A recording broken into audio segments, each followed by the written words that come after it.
Well, welcome everybody. We are going to get intimate here with my personal anti-aging doctor. And I really hate that word anti-aging. It sounds like we're all afraid to get old or something, but that's really not the case, at least for me personally. It's about understanding my body and my mind and interpreting the data that I get to help me make the right choices. And I really want to understand how my body works and how to optimize it. Like, what can I do to lower my risk of dementia and cancer and diabetes, and how to keep it all working so I can always be independent and strong. Those are my keywords. I want to be independent as I age, and I want to be strong. And hey, if I can keep my skin and my face and everything lifted and looking young, let's do that. Yes, I'm totally vain as well, and that's what Dr. Bramley helps me with. So, Dr. Lauren Bramley is our guest. And I first learned about her through my clients while I was living in Hong Kong back in 2014. And they all raved about her and they loved her for her cutting edge take on whatever problem they had. And some of them had arthritis and some had autoimmune disease, diabetes, so many other things. And they would just come back and show me their protocol and the supplements they were taking that she prescribed. And I was so impressed. And I knew this wasn't like your ordinary doctor. She was onto something. And the only complaint that my clients had was that she was so hard to see. Like, she is in demand. And she's always traveling as well. She's halfway between Canada and Hong Kong, and she's on the fly attending medical conferences or speaking at them or learning at them. And she's always continuing to educate herself so that she can bring back the latest science to her patients. I mean, I was watching this as it happened. But that's the trade-off, guys. So my Hong Kong clients, and I'm sure there are people in Canada awaiting the same thing, where they were all just always desperate for her to come back. And now we have telemedicine, and I think people are getting used to it. And we have new ways to stay in touch. And she's going to share with us today how she is now working around those previous obstacles with a new program she calls the Better with Age Club. So, to give you a little background on Dr. Bramley, she's Canadian trained and licensed as a medical doctor. She's not a chiropractor or a dentist with training in regenerative medicine. She is a full-on medical doctor with a focus on functional and anti-aging medicine. So she also has a master's degree in endocrinology, diabetes, and metabolism. And she's got a huge toolbox of toys to help us actually get down to the root cause of a problem and fix it for once and for all. And she's really not just prescribing medication, as so many doctors do in a 15-minute consult just to cover up symptoms. She uses loads of things from like bioidentical hormones, and she looks at your DNA and uses genomics, nutraceuticals, peptides, ton of stuff, and lifestyle hacks. And that's usually the free stuff. So it's really amazing to learn and get all this stuff from Dr. Bramley.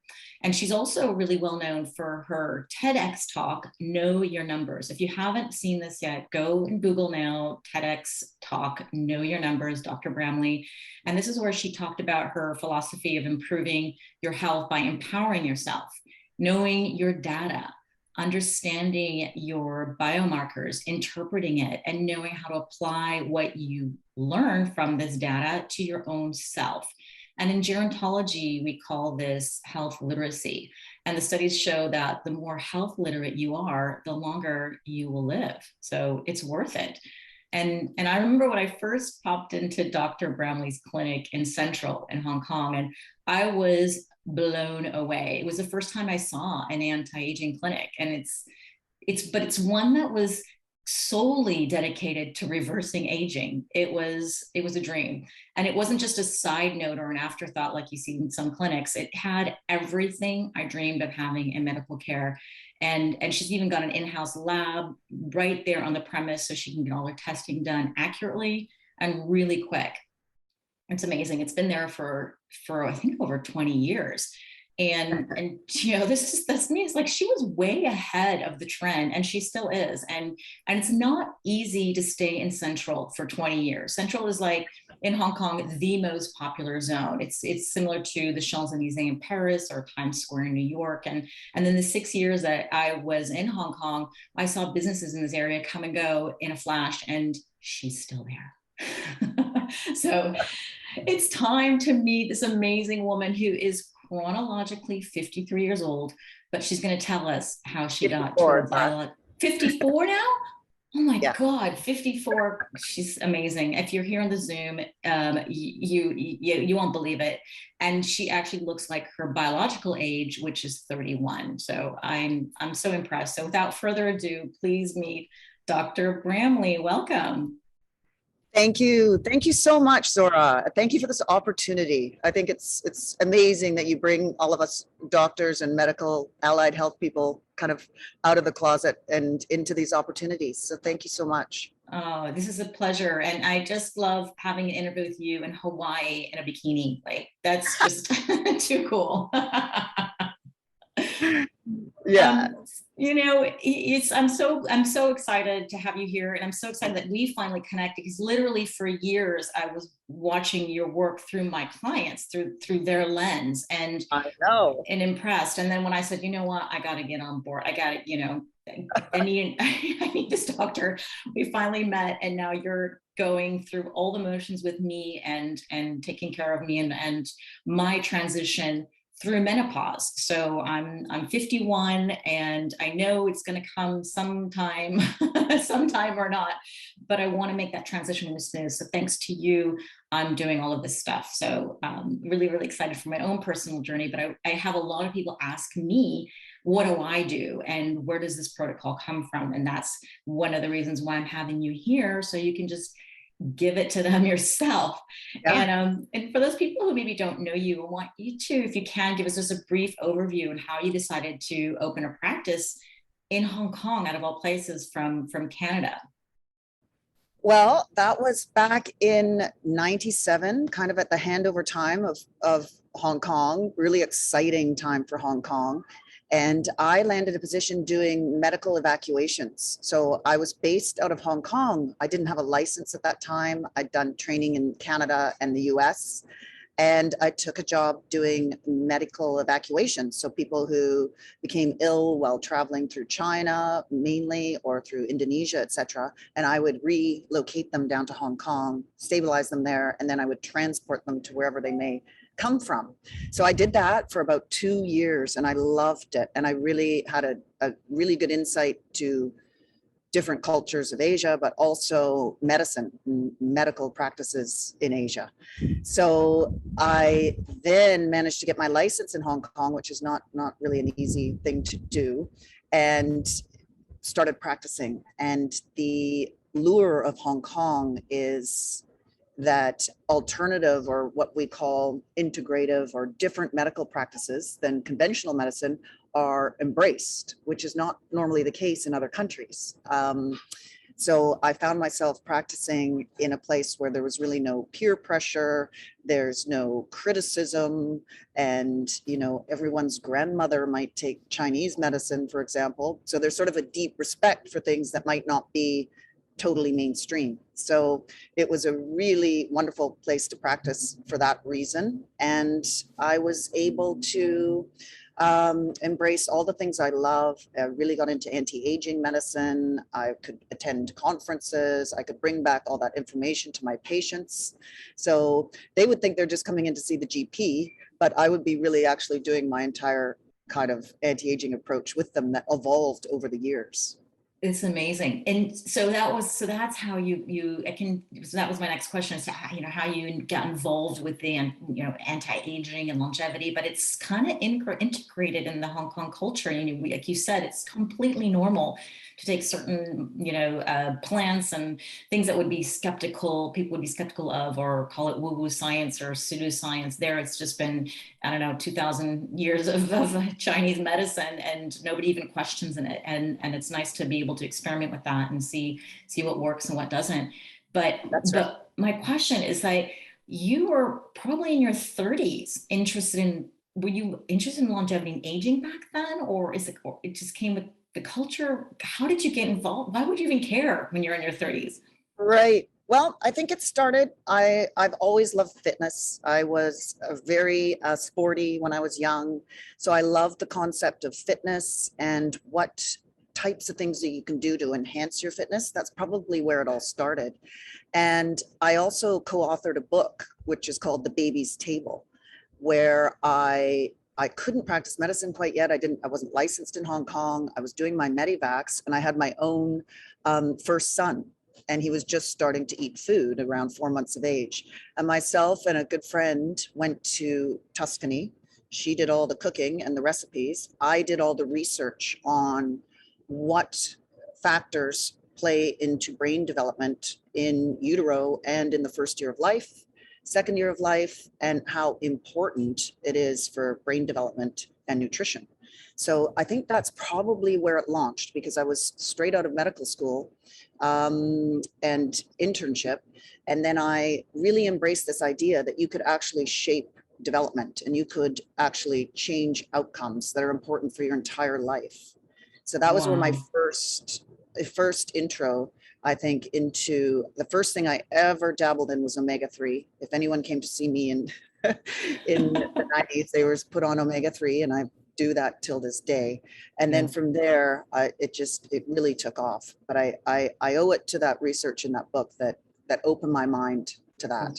That's amazing. You lucky kids. Really. Maybe you're regretting you got some smarty pants in the house now, right? That's it. That's your fault. Made them too smart. So it's interesting then your practice then, because now you practice a lot with telemedicine, you've seen people all over the world. And with my clients who I was seeing in Hong Kong, they range in age from 36 to 86.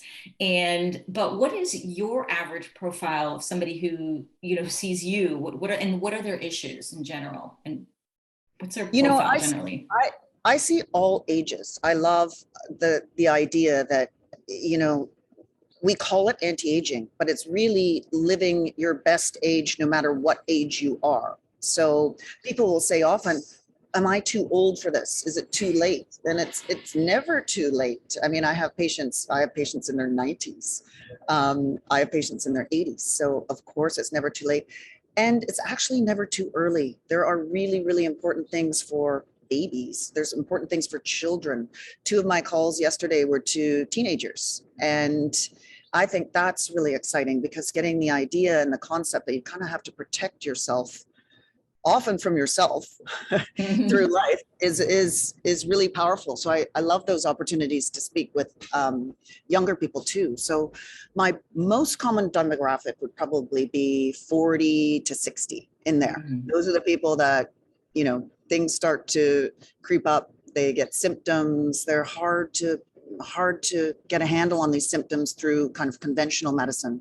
And that's where the type of medicine I do can improve lots of things. Are they male and female, or mostly Yep, female? male and female. No, I see a lot of men too. I see both. So yeah. Mhm. Great. I love that. It's amazing the younger people, even teenagers coming to see you. I mean, I really believe longevity starts in childhood. It's what you do as a kid that can set you up, or even your mother or your grandmother, right? Passing on certain DNA markers. And that's, well, we can't control that ourselves, but I really believe that if we have kids, really, I used to be one of these people who said to the kids, like, oh, you're young, so you can do whatever you want. Yeah. But now I'm like, no, no, no, no, no. let's start now, and because the choices you make today will really affect you tomorrow. So if you can have somewhat of an influence over a young person, at least empower them with knowledge, knowing their numbers and things like that, then go for it. I wanted to know then, so because this is a podcast mostly geared for women over 50, what is the biggest complaint that you're seeing in your practice in this demographic? I would think the common complaint is energy levels and fatigue. That would be an underlying, and that's an alarm bell that things are out of whack, and that there's a role to improve. it's my job to kind of find what it is. But most people, that'll be a common denominator, just feeling tired, feeling a lack of motivation, the day's over by sort of 3 p.m., that kind of thing. So the common denominator would be tiredness. And I love when Interesting. I meet people and they'll say, no, my energy is completely fine. I'm like, wow, I can't wait to see her blood work, right? Because yeah, that can be rare. So that's what I Yeah. hope to do. And that's one of the first things that people start to notice an improvement is their energy levels pick up. I love that you say that because a lot of people who've been following me, they know that I'm building this program called Energy Reboot for women over 50. Yes. And there's so many reasons why you could be fatigued and so many hacks that you can do to boost it. So what would you say is the best way to improve someone's energy, or how do you approach it? I would think that there's always going to be something to be done for thyroid function, because thyroid function is a real cornerstone hormone. You need really good thyroid for your other hormones to be operating ideally. And it's really important to look, and it's really important not to be fooled by conventional lab tests for thyroid. They say that if we rely on those, we miss about 80% of people who could benefit from some sort of support of their thyroid. And Yeah. it could be a number of things. It could be nutrients. It could be supporting some of their genetic differences. It could be detoxification. It can be treatment with thyroid hormone, whatever it might be, whatever you can do to optimize the thyroid function, because it's such a wide reference range on those tests. You never really want to be operating on the low end. You want to be operating on the higher end. And I always tell people, if you were a cat and I was a vet, and you're an old cat and you start getting sluggish and cranky and overweight, like old cats do, then the vet will just automatically put you on thyroid. There's no discussion. They don't really analyze the blood work and Yeah. send you away. They just put your cat on thyroid. So kind of always thinking about people like that.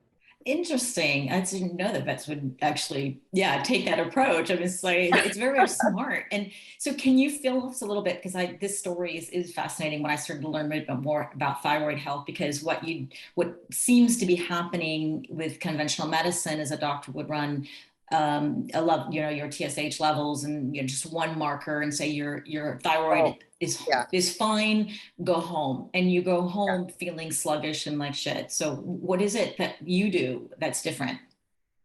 Well, I don't rely on a TSH. That's for sure. I think if you're going to rely on blood tests, there's definitely many more accurate blood tests than that.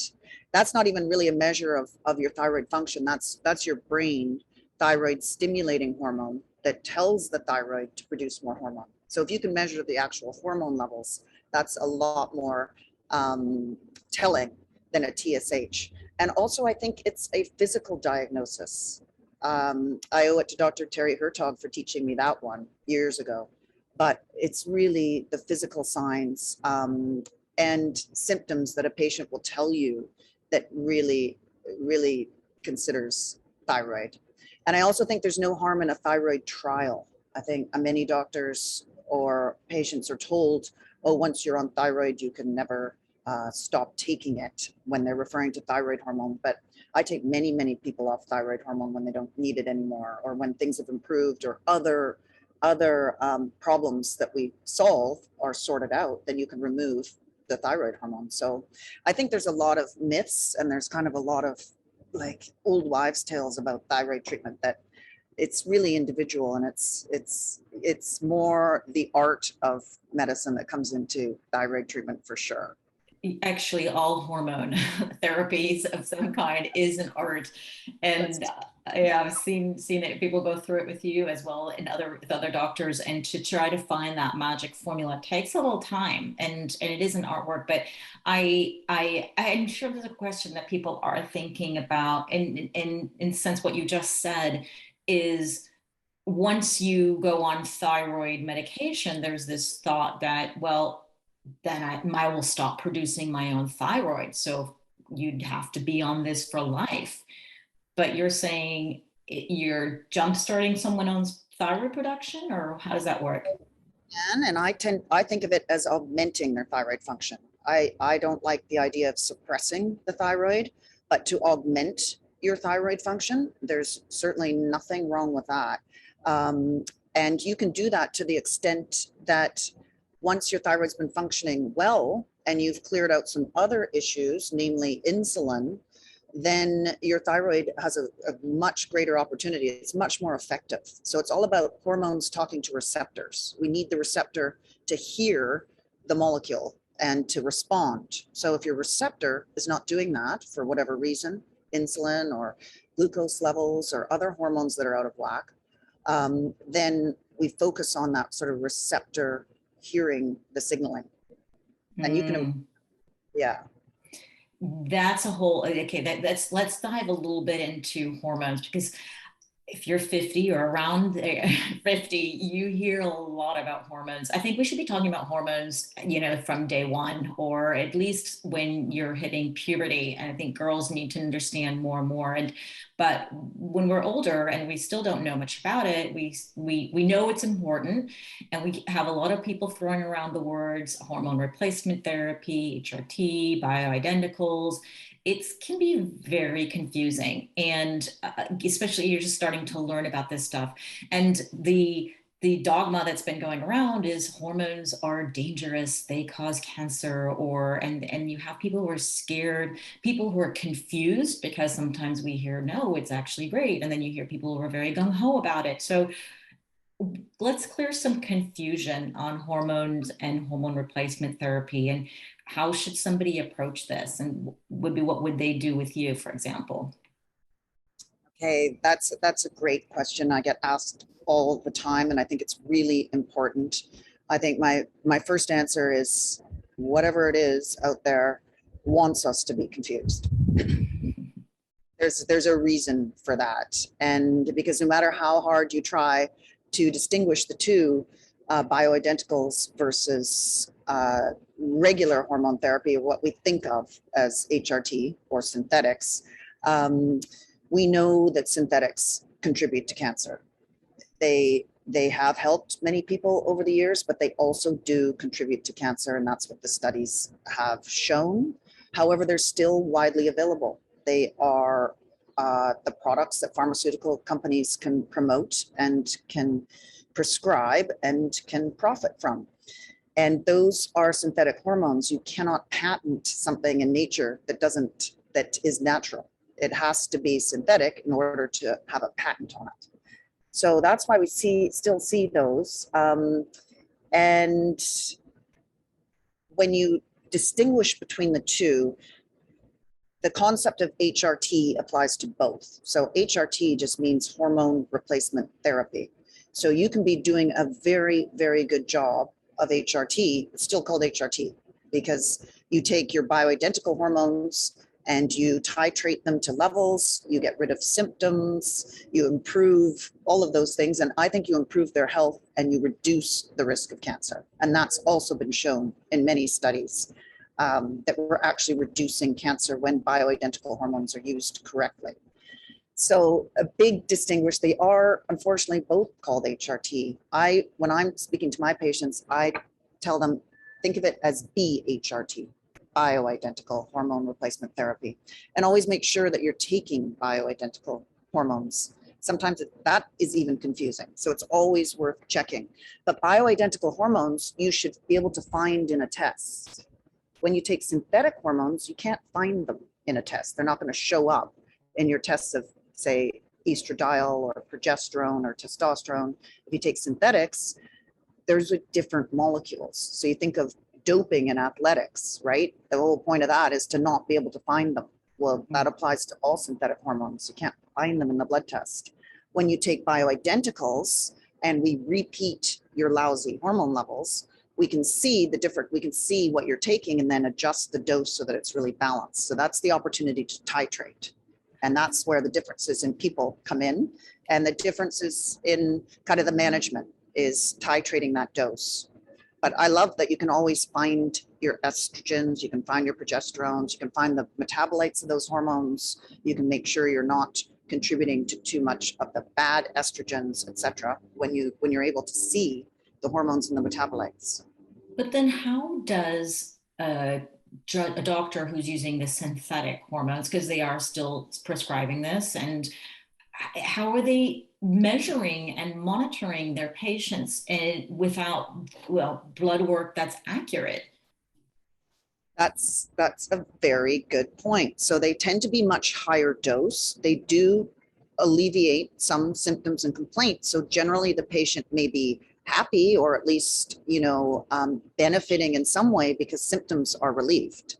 But when it comes to titrating the dose or ensuring that there aren't worrisome metabolites being made, you can't do that. That's really difficult. So you're not going to be able. So that's why they tell you, for example, the birth control pill is synthetic. So they'll say, oh, we can't measure your hormones unless you come off the birth control pill, because that's true. You're not going to see the actual levels so long as the birth control pill is there or any other synthetic hormones are there. So yeah, you can't titrate and you can't monitor. Well, and I think that's why that message comes, oh, you can only take these for 5 years and then you need to stop. That is not the case with bioidentical hormones at all. In fact, once you're balanced, you should continue that as long as you can. And you can safely, with the proper monitoring and the proper, treatment, you can stay on your bioidentical hormones long term. And then you reap all of those benefits for the brain, for the heart, for the bones, for your metabolism. So yeah, I'm into getting the person managed and then continuing that as long as we can. It's amazing that I just find it mind blowing that doctors would, just prescribe this and just it sounds so cookie cutter and not personalized at all. And that's where I think it can be dangerous.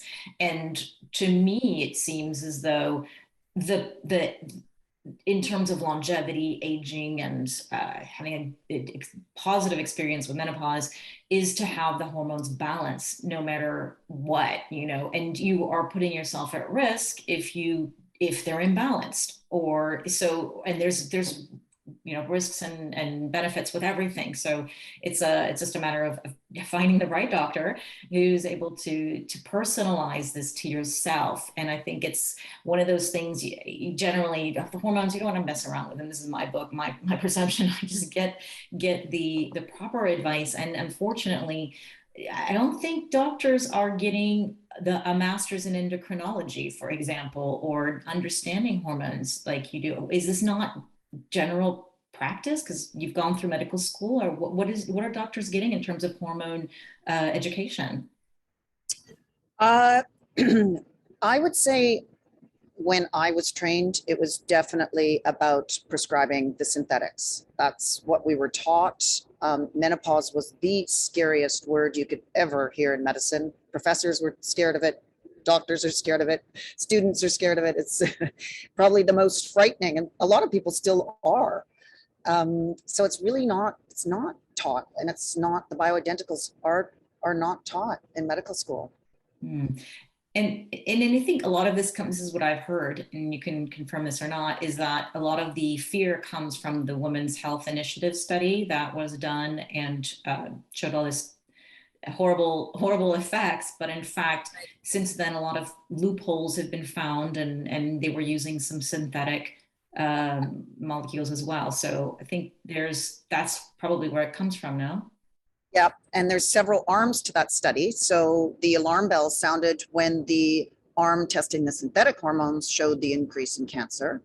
And the study was actually halted for that reason. But different arms of that study continued where we studied bioidenticals, and that was not seen.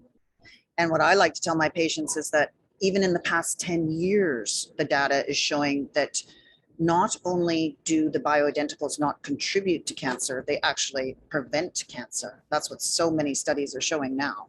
So a lot of the time I'm saying, you better consider the hormones, and that way you will not get cancer. So we think of it more as protection now, and or at least have them assessed and balanced. Yes, interesting. Yeah. Absolutely. I mean, this is, when you think about aging as a risk factor for all diseases, well, what happens with age? We lose our hormones, and men as well. So it's not just women out there. So I think it's to note, yeah, well, if we were doing pretty good with all our hormones, well, let's, keep them as much as we can, or just balance them out, just for that protection of the diseases of aging. If that's, being found. I'm writing a term paper right now on hormones, menopause, and sleep, and Yeah. dementia. And it's Yes. incredible. So my take on it, I'm still writing it. So what I'm doing, delving with the research is estrogen and progesterone. Actually, all the hormones are having some really interesting effects on the beta amyloid plaque accumulation, and so many other markers that are hallmarks of dementia and Alzheimer's. And wow, and it's protective. Estrogen is neuroprotective to the brain. I'm just That's right. amazing, Yeah. amazing. Yeah. And if you think about it, so many of the treatments for cancer are anti-estrogen. And so now a woman maybe in her 40s or 50s, sadly, gets put on an anti-estrogen. And then we see now more and more the consequences of that. And big one being dementia, another one being osteoporosis. And that just shows us what happens if the brain goes without estrogen. Yeah, it's it's just it's incredible. So no fear. We should not fear hormones. We should understand them, and I think I would love to know. So then, yeah, I've heard that bioidenticals. Some of them are sort of over the counter, and they're perfectly safe, and they're bioidentical. And then some of them are compounded, and there's a some people who are, I would say, skeptical, not skeptical, or just take a step back and think before they actually buy. When they're compounding things, they said, well, they're not FDA approved. So you take that risk that they haven't, because they're compounded, they're made for you, especially for you, which just sounds great. It's personalized, but yet, how much should we be concerned about something that's not FDA approved? So it depends on the regulatory bodies. So yes, when it comes to pharmaceuticals, they are FDA regulated. There's also compound pharmacies. These are pharmacies that sort of buy, I call them ice cream pails of all the individual different bioidentical hormones, and then they would compound them. That's kind of the act of mixing them together or preparing them for an individual patient. And so those would have different levels depending on the patient's needs and their blood tests and their symptoms, et cetera. And that would be the compounded. And compounded pharmacies in many countries are very, very strictly regulated. They have to adhere and uphold many very high standards, often higher than we can see in other mass-produced pharmaceuticals. So there really isn't anything to fear when it comes to compounding bioidenticals in many countries. Many westernized countries are having to uphold those standards. And you are not going to run into problems as long as you're buying from a compounded pharmacy under the prescription of a doctor, because you really shouldn't be obtaining anything that's not under the prescription of a doctor, because that could be coming from a place that is not regulated. Mm-hmm. So it would be safe to assume that if your doctor is compounding, or or asking for you to fill in a prescription from a pharmacy to compound it, that it's you can trust your doctor with that. You don't need to ask your doctor, hey, just in case, is this a pharmacy that's been regulated or not? And if we're, I don't know, and I don't know, some countries are and some countries not. I don't know if you have any insight on Yeah. that. I mean, my experience mainly would be the US and Canada and Australia and Europe. And in countries such as those, we don't see issues. Now, I would be concerned maybe of other countries about the compounding. If you weren't absolutely sure, it may be worthwhile to check if you're living in a country other than those that I mentioned, about the compounding that they're using. Or a lot of people import from those countries. And Um, also the raw materials that they source to put in the compounded products. There's really two main companies that kind of dominate the market for the raw materials. Really? So yes, the two companies would be PCCA and the other one is Mediska. And so pharmacies that obtain the raw ingredients from those companies have extremely high standards of quality control and constantly evaluating and doing their quality control measures on their products. And are there no compounding pharmacies in Hong Kong? There's not. Really? Yeah, there are not. So, So what do your clients do then in Hong Kong? How do they get theirs? I always retained other licenses. So my Canadian license, and in Australia, I can obtain a lot of compounded pharmaceuticals from my patients and import them. Oh, okay. Yeah. Fantastic. Well, lucky them. Because that's kind of surprising. In Hong Kong, you think, it's quite a developed country and they have access to a lot of things. So it's quite surprising. Maybe somebody out there who's listening wants to start getting this done and opening a compounding pharmacy in Hong Kong. You'll have a lot of business. Yeah, so exactly. Interesting. So, okay, let's move on then. So I know we have a lot of people listening too who are, whenever I get a doctor on, you're like, oh yeah, I want to meet that doctor, but I'm in France and this doctor is in the US or whatever. So how do you help people figure out their hormone replacement therapy regimen, by telemedicine, or does somebody really need to see you in person? Exactly. That is also a great question. And like all of us, when our lives got turned upside down, in 2020, I had left Hong Kong for a week, and all of a sudden my sons all were sent home from school or university, and I realized I'm not going anywhere. They are, they are here with me, and I'm making dinner. I'm not getting back on a plane and flying to Hong Kong. And so that was the beginning of a year, and it forced me onto the telemedicine. So after, 20 years of going to the office, 8 till 8, I was all of a sudden at home. I was away from my patients, and boom, it went on to telemedicine. At first I thought, oh, how am I going to do this? I mean, this is just, I can't imagine this. But then sure enough, it works out. It really, really does. So I've been at it now for a year and a half. I see my patients on telemedicine, and for a lot of reasons out of Hong Kong, so many patients have moved. So even if I'm speaking to a patient from Hong Kong, they might be in the UK, or they might be in Sydney, or they may be in the US, or what have you. So now I've gotten a handle on how to manage people in different countries as best I can. But there's still pitfalls. I would really, really love to meet someone at least once. So my new patients, it's hard. To even just be in their presence once helps a lot. In what way? Well, just to get an idea more into the patient, just to pick up on some of the more subtle things that you might not see on a Zoom call. We do our best, but it is really, really nice to see people in person and just have that connection in person, and then you could take telemedicine from there. So this is one of the reasons. And then the other is being able to help people obtain the treatments. So depending on what country you're in or how restricted or wherever you are, it's so difficult for people, so much energy, and I try to support that and help that as best I can.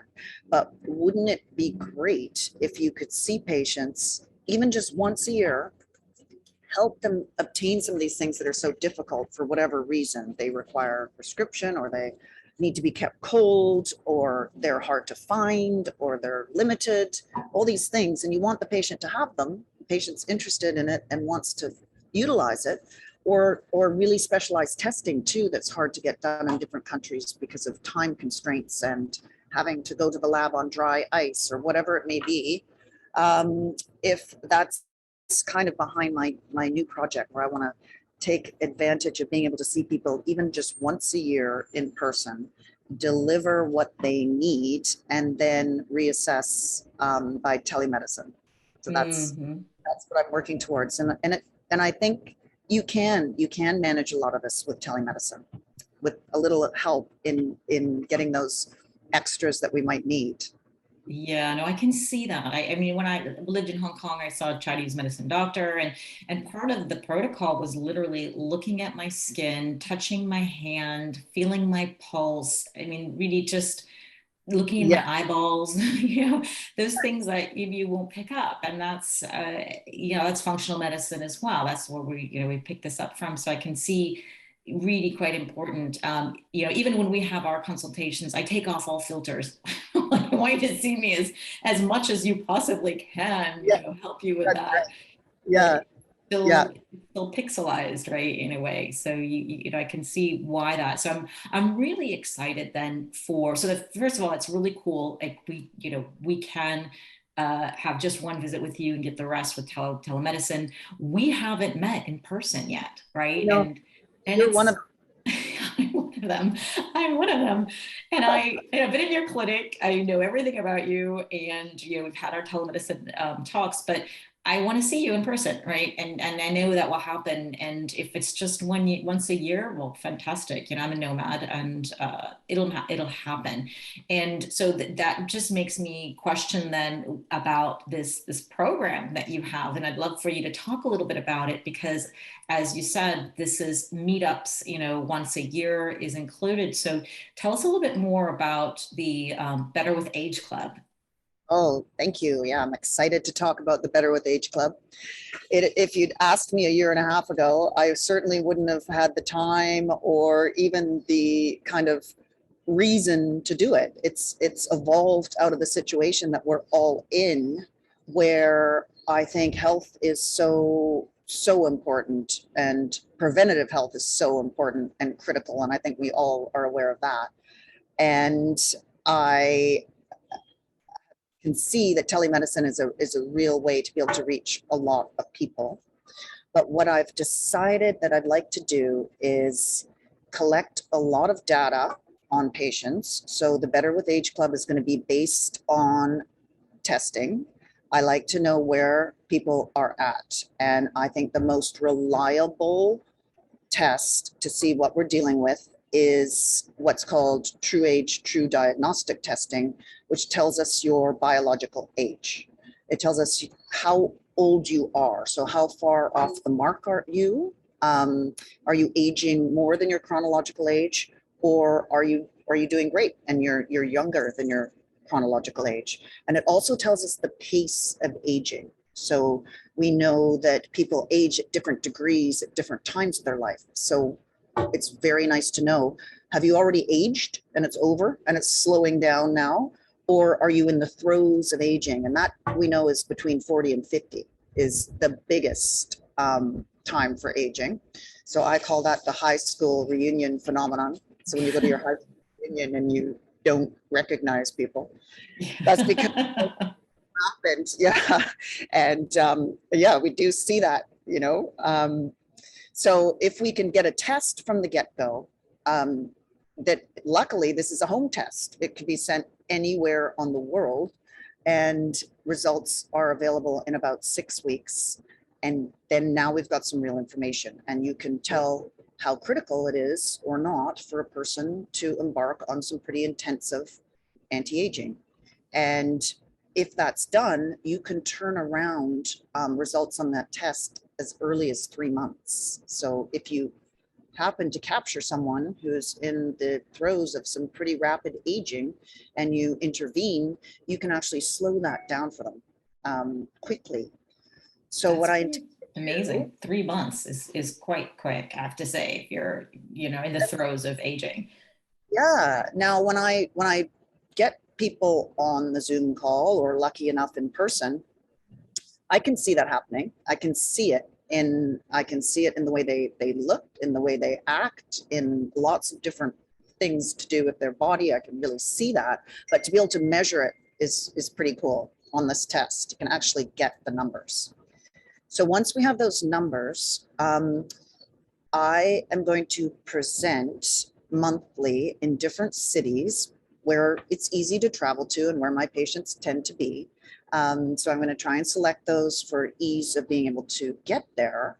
And then I'm going to spend a day presenting on all the things that can make a difference on your chronological age versus your biological age. What are the interventions? What is the evidence telling us? What are the simple and easy things that you can do to turn that around? And then I'm going to be able to provide people with that. If it's hard for them to get them or they live in a remote area. I mean, I've spent the last 6 months at the post office. It's difficult to get stuff for people, and then they go without it. So I'm hoping that at these venues, I'm going to start. The first one I'm going to do is actually Las Vegas in February because it's easy to get there right now, and it's would be a good start for me to help people that are nearby. And during the talk for that day, I want to cover things that sometimes we don't get to. I might be in a consultation and we might be focused on your thyroid, or we might be focused on your night sweats or whatever it is, or weight loss. And then we don't get to cover all the other things that I think are so important. So what I hope that day does is I'm going to think of it as a group visit. So I'm going to do it on video. So it'll be remote so that people can tune in even if they can't make these destinations. And then, but also obviously in person would be ideal. And I'm going to present all the things that are coming out of so much of the research now that I don't want people to miss out on just because we're focused on another issue and they don't get to hear a lot of this. Or it might help their partner, for example. That's happened too, where they may not have a heart condition, but their partner does. And they didn't get some probably good information out of me, even though they're seeing me on a regular basis. So I hope to cover a lot of different things that can help people. And then that could constitute my in-person visit with them. And then off they go. We would retest at the 10-month mark for most people.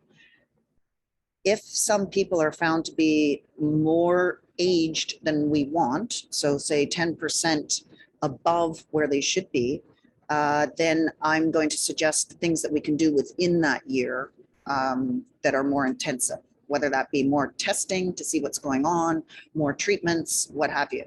But the Better with Age Club is going to be kind of the standard things that really, really make a difference. And the top 3 that make a difference on this True Age test are just so ridiculously straightforward and inexpensive, easy and safe. It's just great to be able to get that information to people. So then how does that work then? Say I want to be part of this club. I get a kit at home. What does that look like? I take the finger prick, sent it in, or spit on a tube. What exactly can someone expect?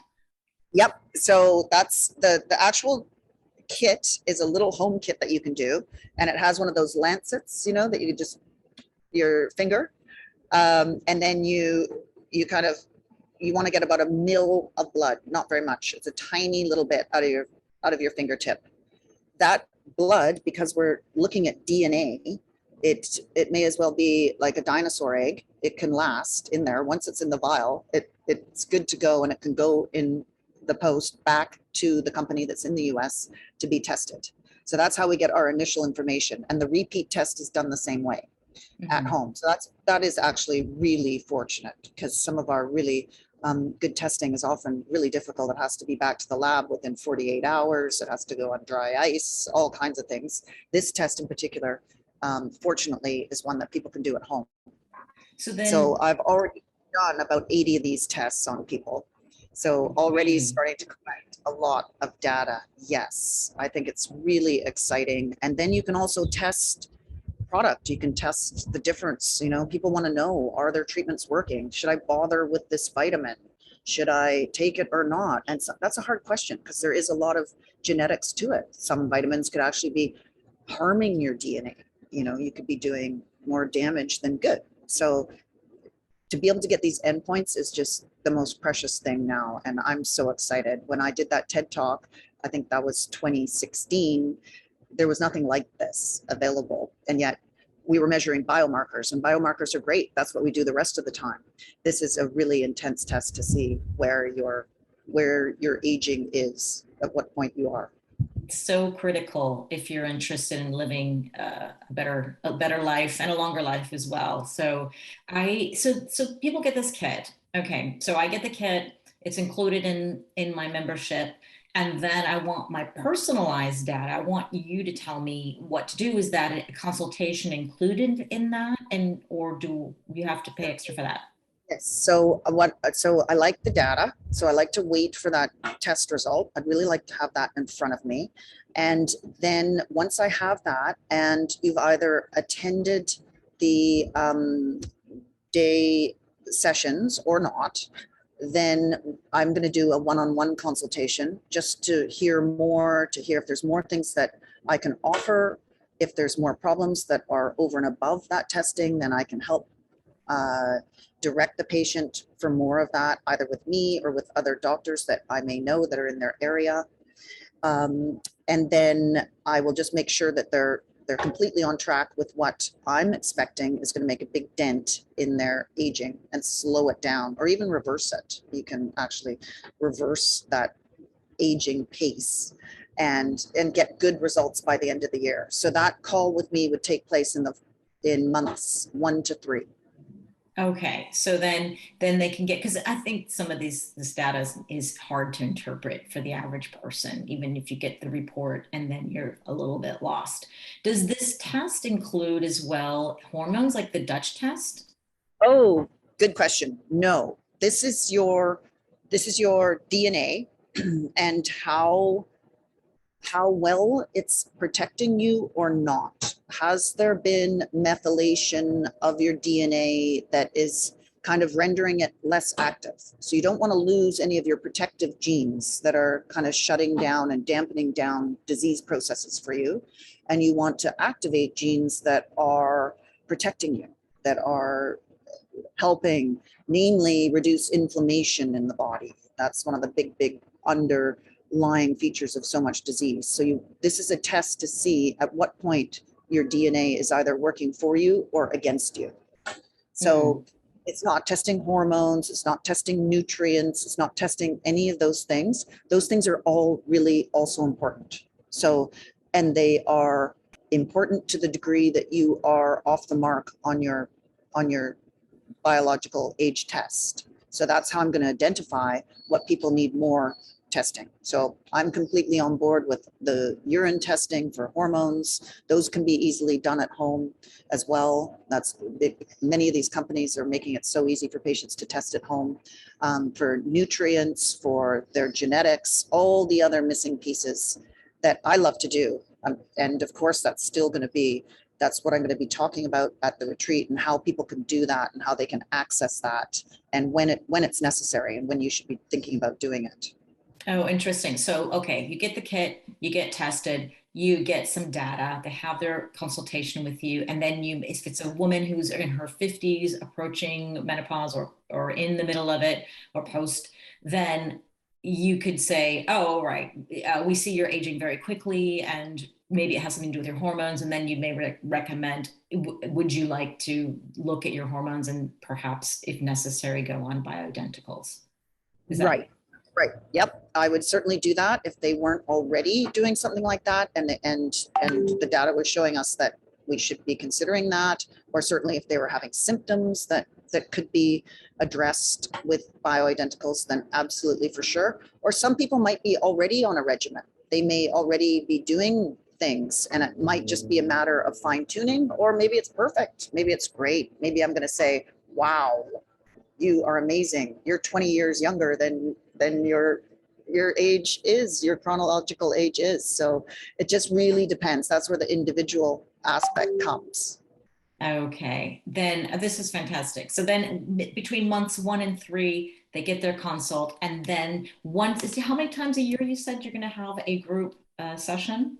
I want to do it monthly. So I'm starting with the Las Vegas one, and then I'm going to offer them in other cities, and people can give me suggestions. I'm open to suggestions. I'm planning my schedule right now, but I really hope to do London.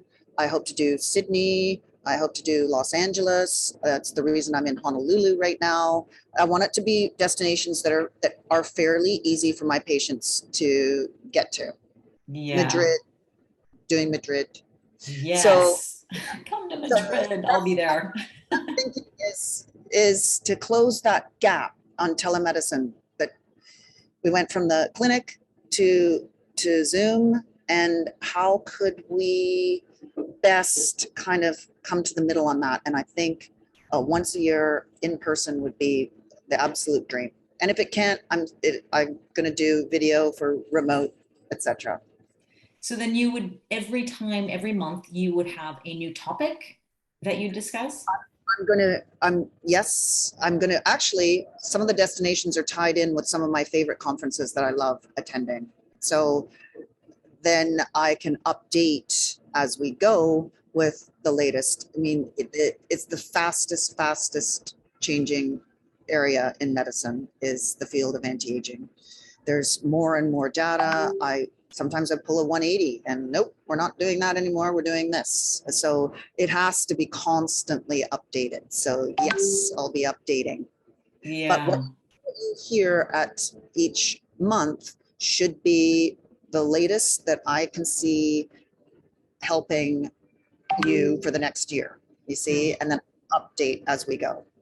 I love this. Okay. Yeah. So, for example, if you go to a peptide conference and you get the latest data and you were using some other peptide, now you want to That's change right. it, then you would discuss what you learned at the conference. This is why I love you so much. You're constantly educating yourself, and it's okay to say, you know what, data has changed. We're going to do something else. And, speaking of peptides in general, because we haven't really, we talked a little bit about peptides together, but I would like to have you share what your thoughts are in terms of your clients. Like, have they really helped them? And if so, what kind of peptides for what? And in thinking of someone in the age of 50 and a female. Yeah, well, peptides are pretty alluring. They really are. I mean, I was very enticed, I'd say probably about 8 years ago when I was first getting introduced. And peptides are nothing new. There's peptides in our bodies. That's part of how our body functions. There's hundreds and hundreds of peptides. And peptide just means small protein. So proteins that are smaller than most of the proteins that you already hear about and are familiar with. So peptides are tiny molecules, and their probably most potent role in the body is to talk to receptors. And again, if a receptor can't hear the hormones that you're taking or the vitamins that you're taking or the good food that you're eating, then you're really not going to get the best response. So along come peptides and the use of peptides in medicine. And now we can start making sure that receptors and are listening to everything that we're doing and all of our efforts. And so the field of peptides has just taken off. And there are a lot of peptides that you're probably doing that you don't really realize. But say, for example, carnosine is a really common thing that you find in a lot of supplements and fitness supplements and things. And carnosine is a peptide. Insulin is a peptide. Growth hormone is a peptide. So that concept of being able to use them more widely is what's really evolving. And you can see some pretty miraculous turnarounds. So you can solve a little issue like gray hair, something that bugs all of us. But that same peptide might be really helping with a really detrimental neurological disease. So these peptides are really attractive because, wow, if we can help people with pretty serious neurodegenerative diseases that we don't really have great other solutions for, that's why the field of peptides is advancing so rapidly. So, but then those same peptides overlap and they are affecting you in a regenerative way. That's how they're getting such miraculous results. But they're also really helping all your other cells that may not be in a disease state. It's just helping them improve. Mm-hmm. So peptides are pretty attractive. Many of them that are available have been injection, but now there's more and more oral forms that make it easier for people to obtain them and feel comfortable about doing them, etc. So Yeah. that's It is really exciting. And it's been, if you guys have been listening to the Hack My Age podcast, I did a great interview with Dr. Bill Lawrence, who is just doing some great clinical trials with peptides. And it's funny, he described them, when we asked, are they safe and can you overdose? And he's like, they're pretty safe. They're pretty much like eating nano steaks, little Yes, mini nano steaks. And it's like, okay, that sounds pretty safe. But I want to get back to your program. So, okay, you get this fantastic program.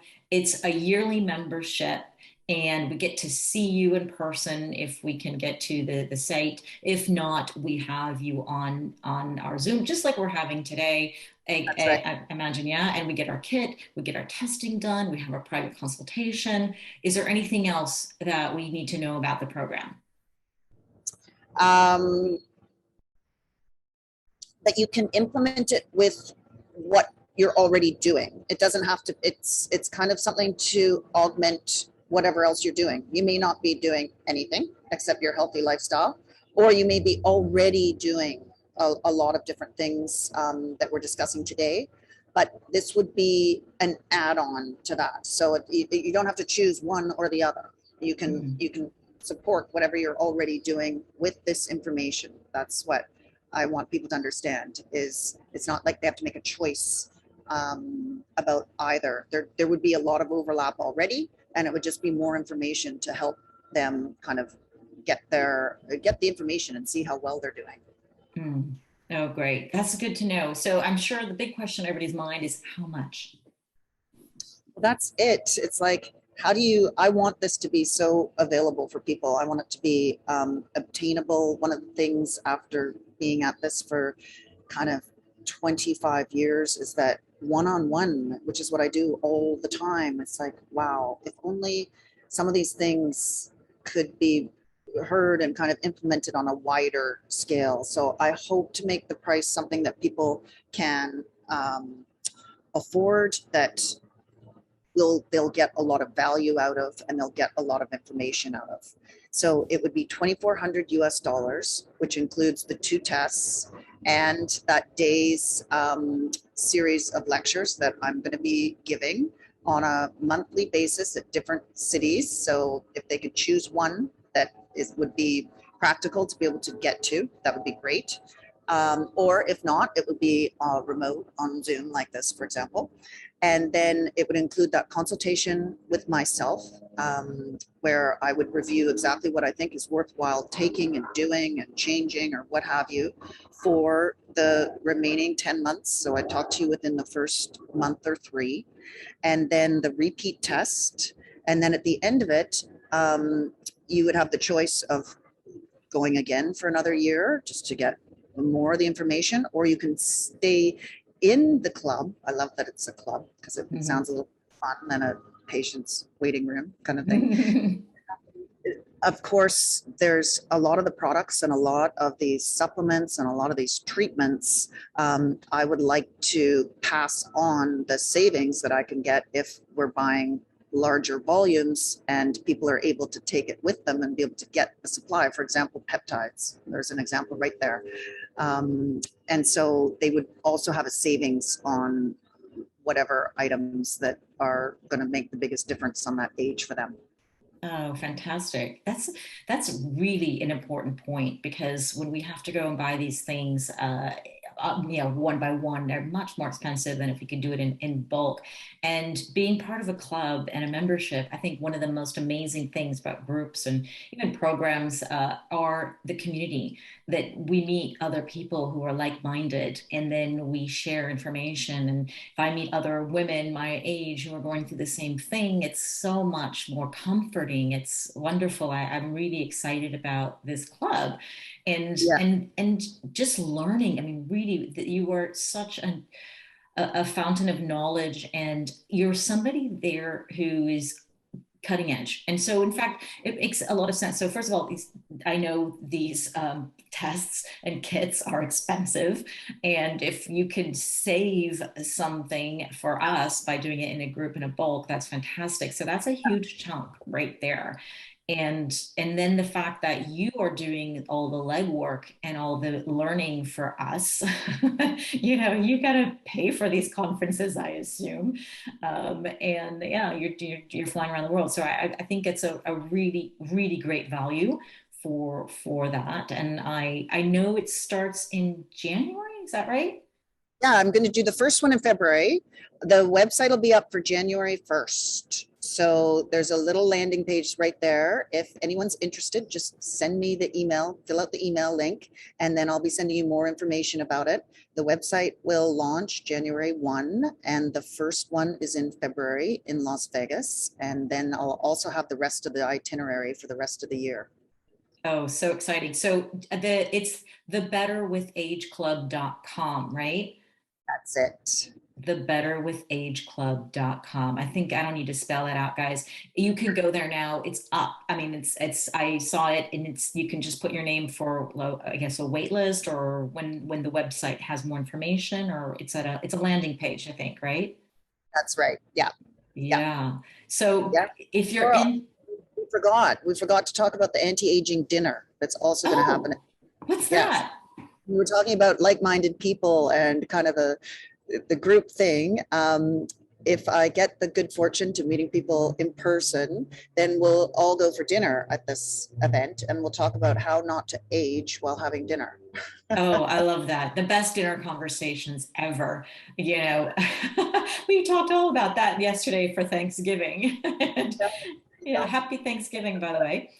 Yeah, you, Um, yeah, you're in Hawaii. So this is fantastic. I love these dinner conversations, and this is where we can also make more contacts. And I really hope that pandemic doesn't shut us down, and we can really meet in person and do these dinners. And if anybody wants to learn more, please go to thebetterwithageclub.com, and you can mention Zora's podcast, or Zora, or somehow, or Hack My Age, or whatever you want, and you will, not everybody wants, got to have either the name Zora or Hack My Age in there, and you get 10% off with the that's Better with Age Club. Thank you for giving that. Really appreciate that, because that's it'll help. And I saw that you had posted, if you want to join with your partner or your friend or some other family member, you both can get 20% off the membership fee. right. Whoa. Mm-hmm. Okay, I'm gonna talk to my husband. Always when people can do something like this together. Yeah, of course. Getting that support is super important. I have to say, it is really, you will do much better. I mean, I think the research has shown that doing things together, you're more likely to succeed. So get your partner on 20 and you get 20%. Oh, that's huge. Thank you so much. That's awesome to know. I'm really looking forward to this. So I want to open up the panel to other people, but before I do, because I know they'll have other questions, I want to ask you, you look amazing, first of all, like, and I know you have a chronological body age. It's like way less than you are. And what do you do every day that makes a difference in terms of how you look and how you feel much younger than you are? I think I have to say what anyone who's seen me has heard me say over and over. I think probably the biggest difference that you can make, and this is actually proven on the tests that we're talking about. The number one is vitamin D, high dose vitamin D. So doses that are good enough to get your serum values up. They keep changing the benchmark for the higher, but we're talking to 50 nanograms per mil and above is how you're going to see a lot of benefits. You're going to feel them in your body. You're going to see them when you look in the mirror, and you're going to feel them just in your well-being. But I would say vitamin D is a big staple. If I think about being on a deserted island and not being able to take any of my stuff, I would be very upset if I didn't have the vitamin D. Oh, wow. Interesting. And that's such a simple, no-brainer, non-expensive way to hack our age. Yeah, it's true. But make sure you take the dose that's decent. And I can safely say 5,000 units. If you can't access a test or you can't be sure, I think you're absolutely safe with 5,000 units a day if you Mhm. can. Yeah. Yeah. Yeah, I think it's definitely if you can go measure, it's always the best. And you say that you should be at least 50, right? I aim for 70. There's just a lot of data coming out now that you're going to get huge health benefits. They kick in at 50. So 50 and Okay. above. Yeah. Okay. Is there an upper limit? Like you don't want to go past X? No, they keep changing that. They used to say keep it below 100. Now it's keep it below 150. So it keeps on changing. Mm. So that, yeah. Okay, so you want to hit at least 70. So go measure your blood, guys. Go take your vitamin D, measure it again, and then you'll see. So if it's working, but yeah, and take photos of yourself. Get journaling so you know how you were before. So we have a question here asking, is your Whistler clinic open now? Uh, Only in the sense of the telemedicine. So most of the time I am in Whistler. I've been there through the whole kind of COVID time. So I'm still seeing lots and lots of people in Whistler. My physical clinic isn't open there. Um, but I do still see lots of my patients on the telemedicine. Okay, Yeah. cool. Then there's another question here. There's been a lot of discussion in functional circles about not just living longer, but living better and focus on the role of diet and especially gut health in combating aging, brain health, energy levels, etc. What's your take on that? Yeah, that's so true, isn't it? That's what we're talking about. We're talking about health span. We're not talking about lifespan. We want to be sure that we're living really high quality, high functioning, happy lives for longer. To extend our life, but not our good quality of life isn't really the objective. That's what's happened is we've extended life for sure. People live longer, but do they live better? Maybe not. There's still a lot of people suffering in the last decade or two of their life with pretty serious, debilitating, painful, upsetting conditions.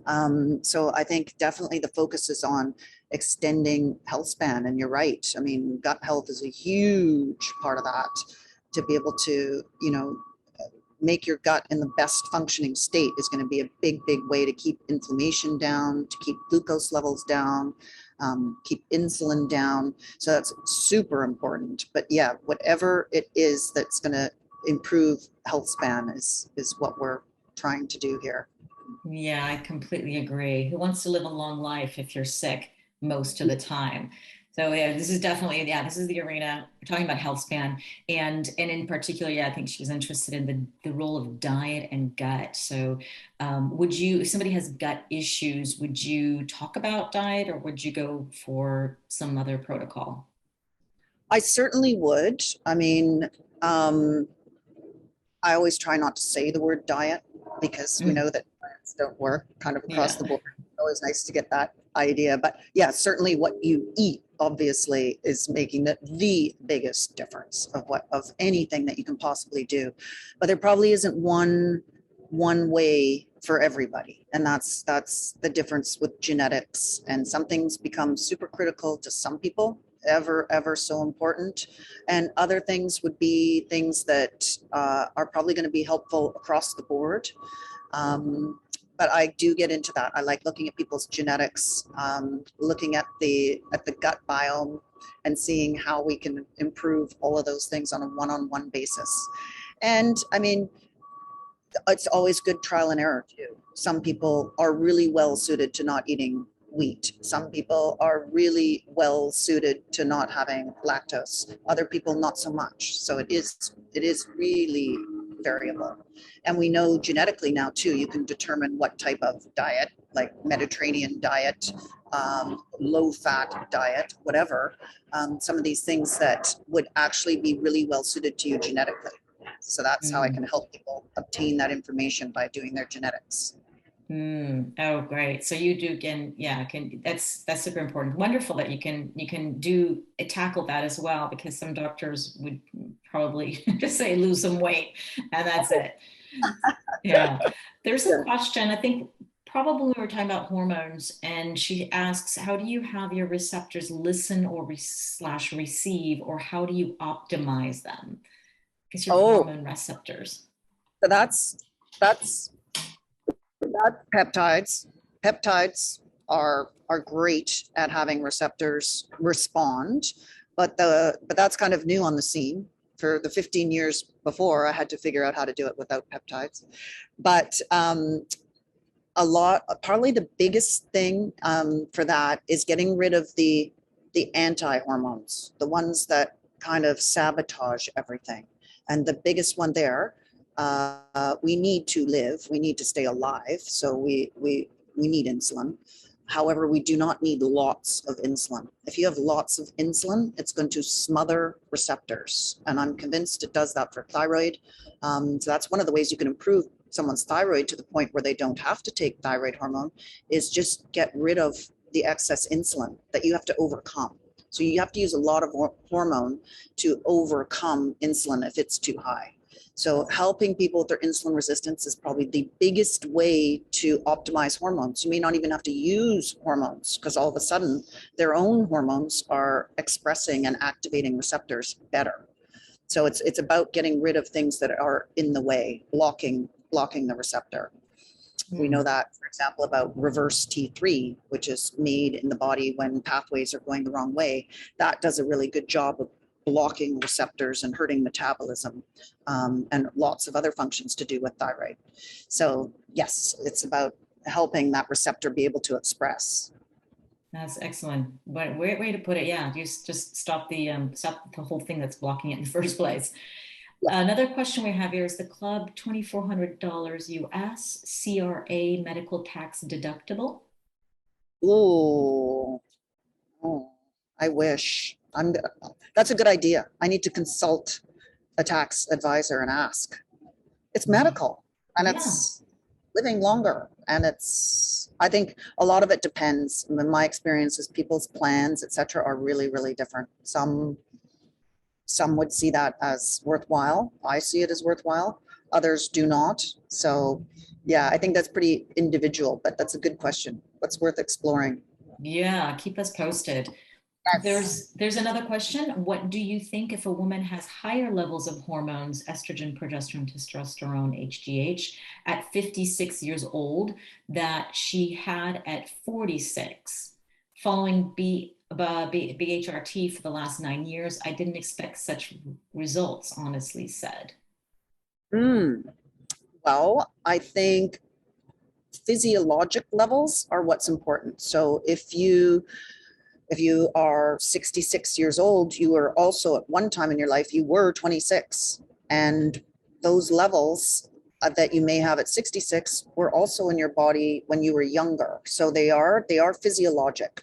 I'm not into super physiologic, meaning taking hormones to the point that you wouldn't naturally see at some point in your life. I think that's, some doctors do that.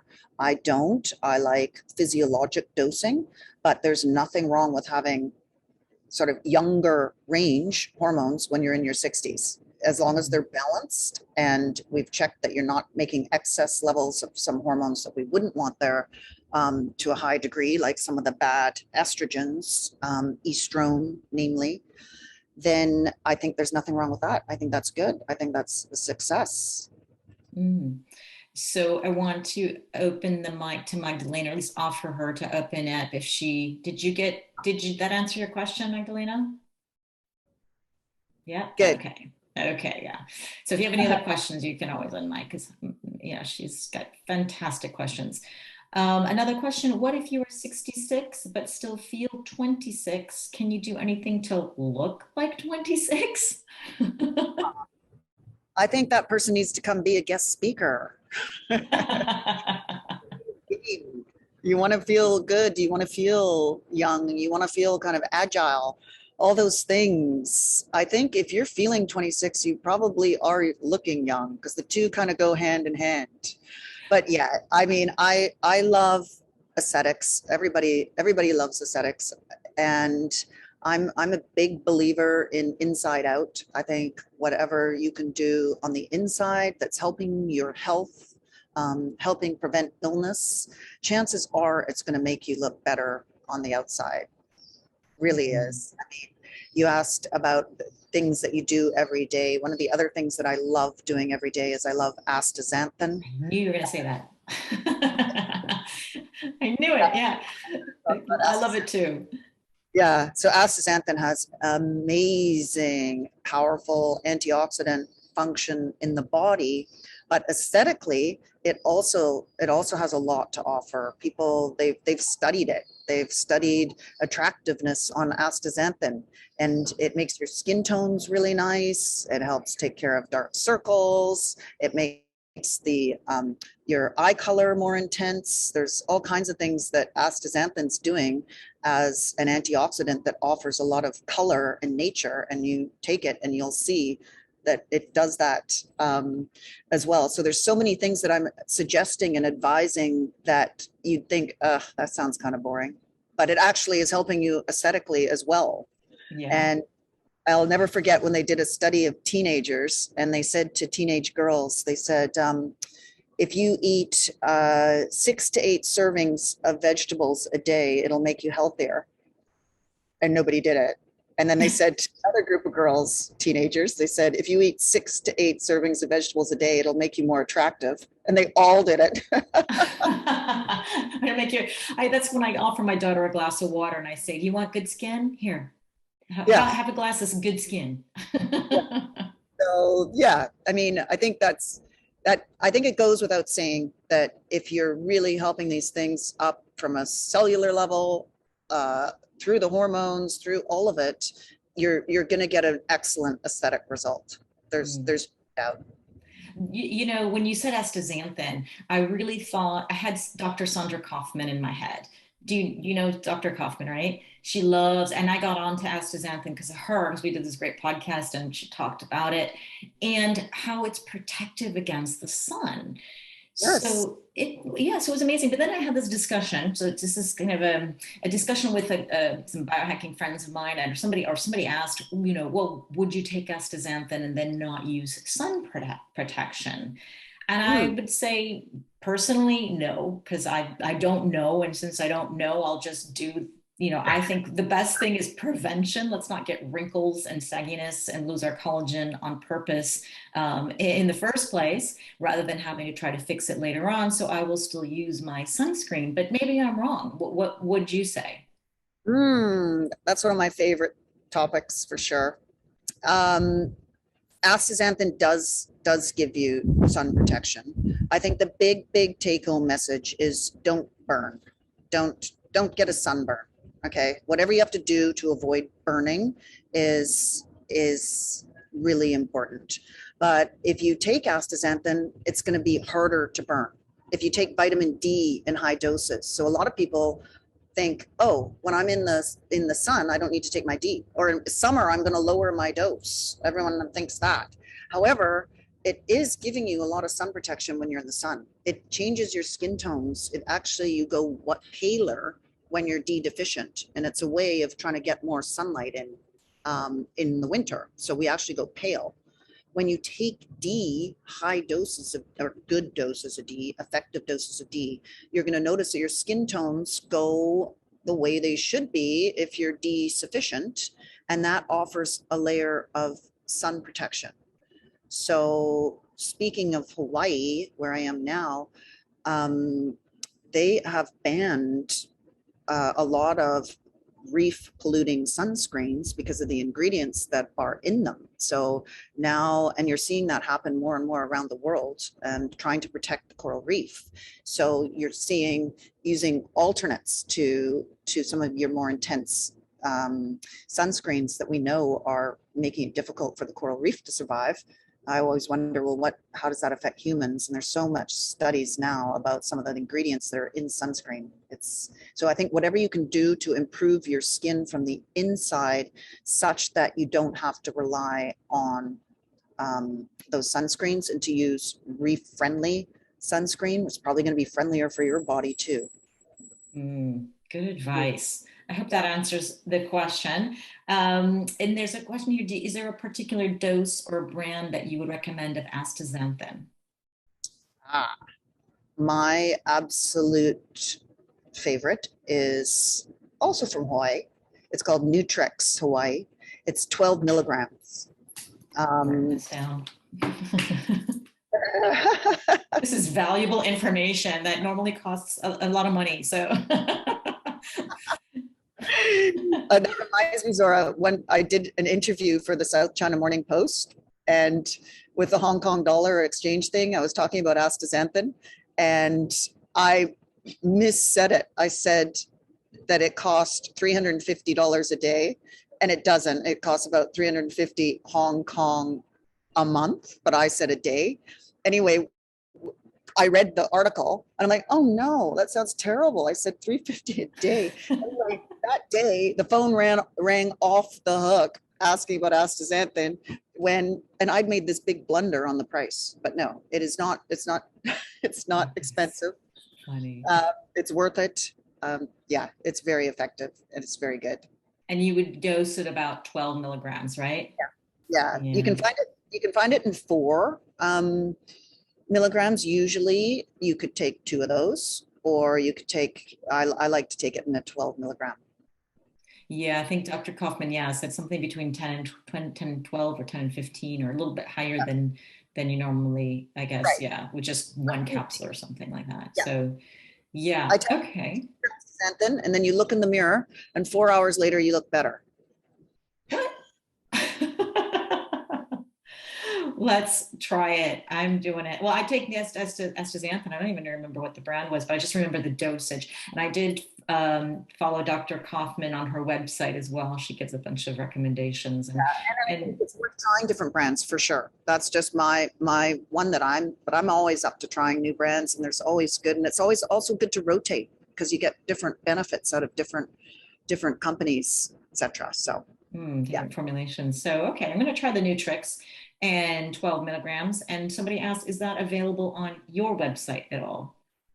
It will be when we have the Body Better with Age Club up. Yes, it will be. Oh, so you'll have, yeah, that's great. You'll have a little product or shop. That's fantastic, because we're so confused whenever we're, recommended to get something. And then we're like, well, what's the one that's used in the study, or what's the one that will be effective? And that's, that's why you get a professional to help you with that. What? That's what I hope to bring to the table. Yeah. Years of trial and error. Exactly.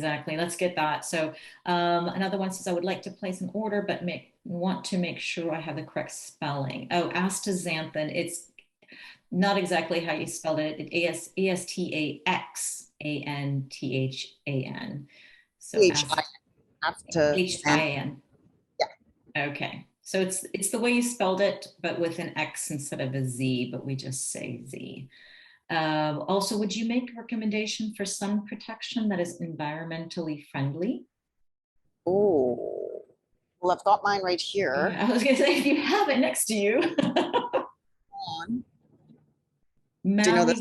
Maui Babe Browning Lotion. Oh, you have this on your Instagram post, didn't you? I always love this, but it's always hard to get it anywhere else but here. But I love this because it has iodine in it. It's really old fashioned. And iodine, of course, is so great for thyroid. And most of us are walking around iodine deficient. Yeah. And iodine is really, really protective against lots of things like radiation. This one has iodine in it. And it's got coffee in it as well, because, of course, Hawaii, they love coffee. But it is nice. And they do have SPF versions of this, but it's reef-friendly as well. Oh, they don't even have an SPF in it? This one doesn't have an SPF. This is just their browning lotion. Browning lotion. Okay, so that's not a sunscreen. It's a browning lotion. It's correct. Yes. Oh, interesting. So you're not using any sun protection? SPF? Not. Well, I am. Actually, that's not right. I am. I took my astaxanthin. I took my 12 milligrams of astaxanthin. I took my high dose vitamin D. So those are going to be very protective. Yes. So you don't put any kind of lotions or sprays or anything on top? No. Oh, it's that protective. Well, you have to make sure that you're doing those things, right? Like, it's such a complicated message, because I would never want someone to misunderstand and burn, because that's not what I'm hoping for. But yeah, if you do, and you just watch yourself, and also like your children as well, when you're taking them out in the sun, is just obviously watch for burning, but observe that you can you can see the difference in that they don't turn bright red the minute they're out in the sunlight. If you've got them on D and astaxanthin, you can give astaxanthin to children too. Mhm. But yeah, so no, I So don't. so you're saying that there's no sun damage with browning, just with burning.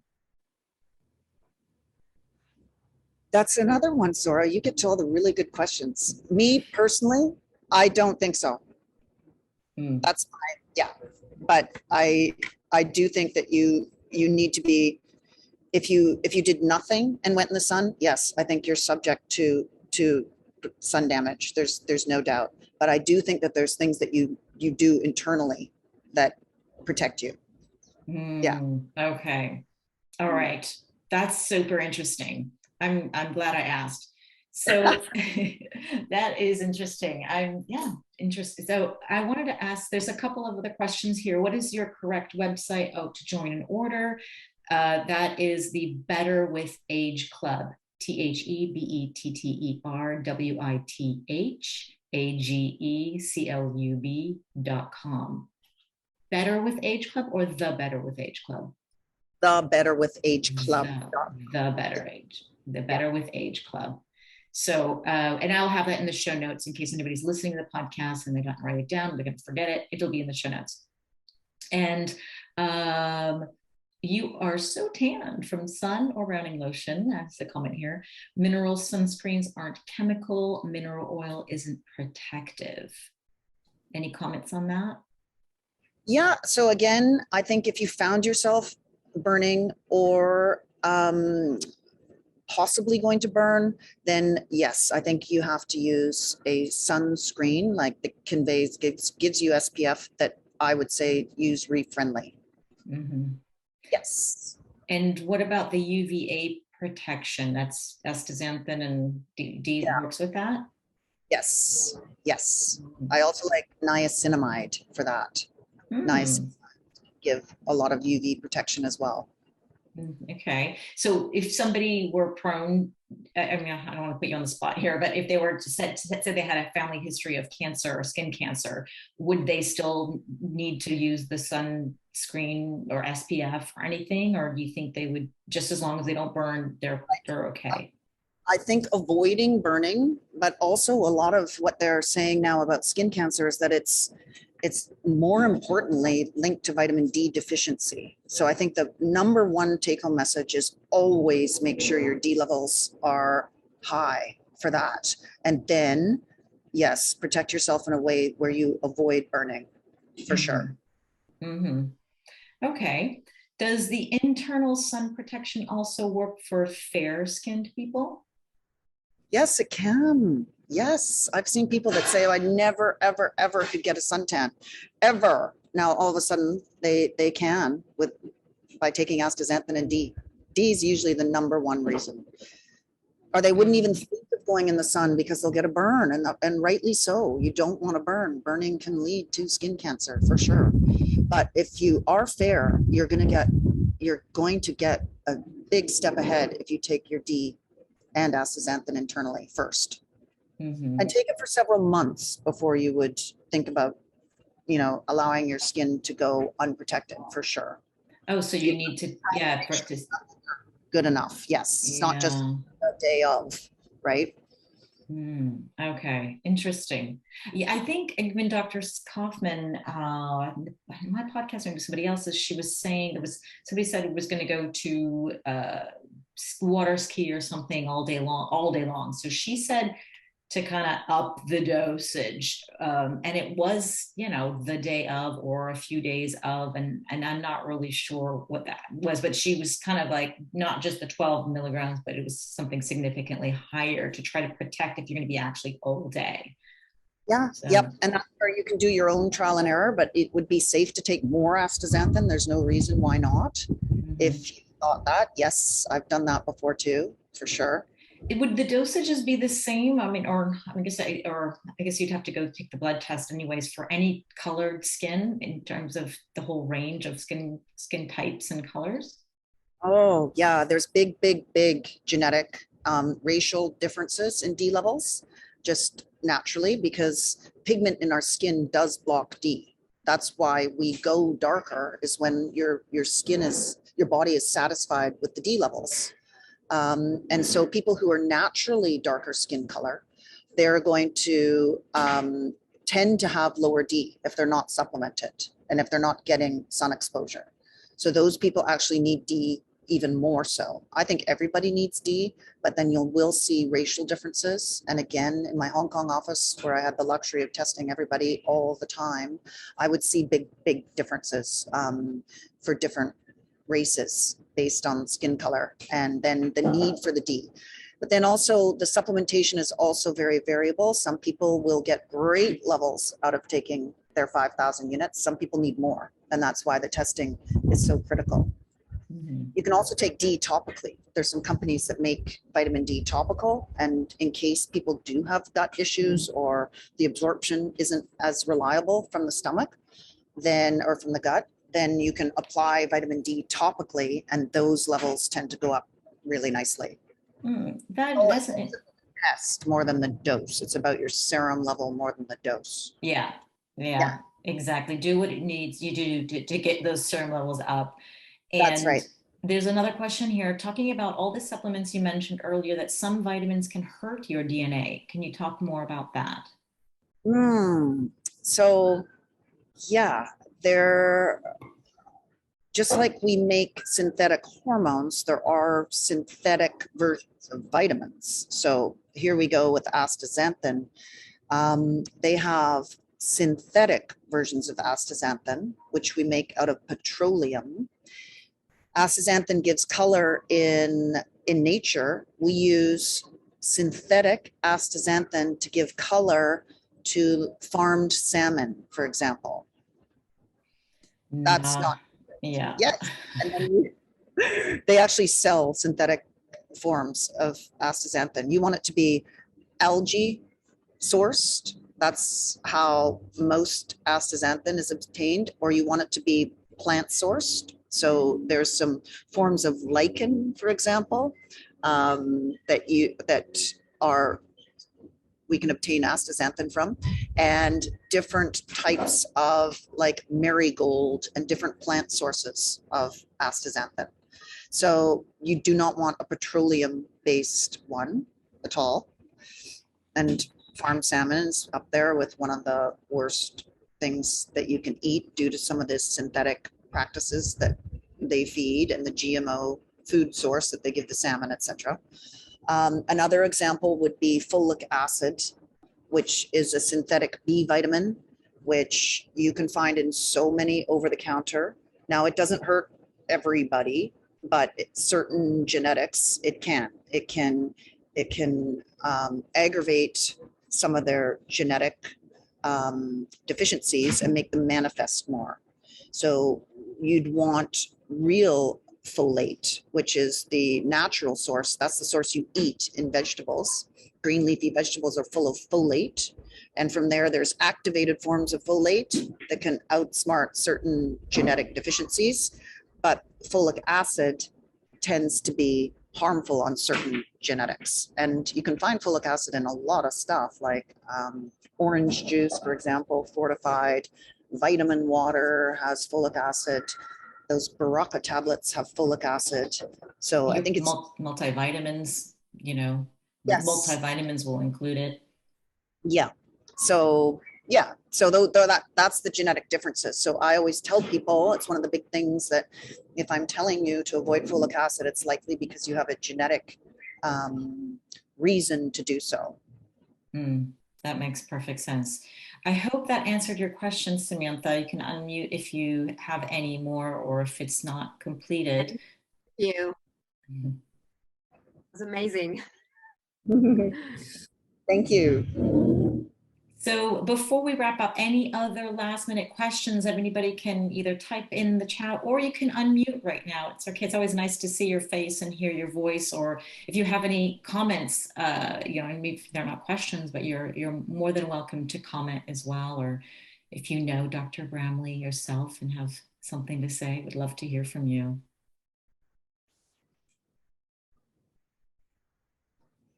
Anyone? I just want to say Oh, the connection wasn't good. Maybe I think my internet. Try again. Oh, it stopped. Hey, Lauren. Hi. Oh, hi.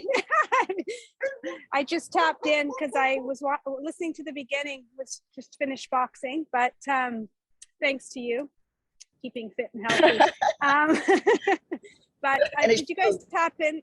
Did you guys tap into anything other than with the HGH and Omnitrope or any of the other things that have come up? Well, we talked about peptides and Okay. other options. Yes, we did. And we talked about enhanced receptors and all those things.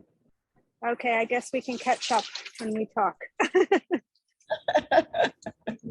Great, Jackie. Thank you.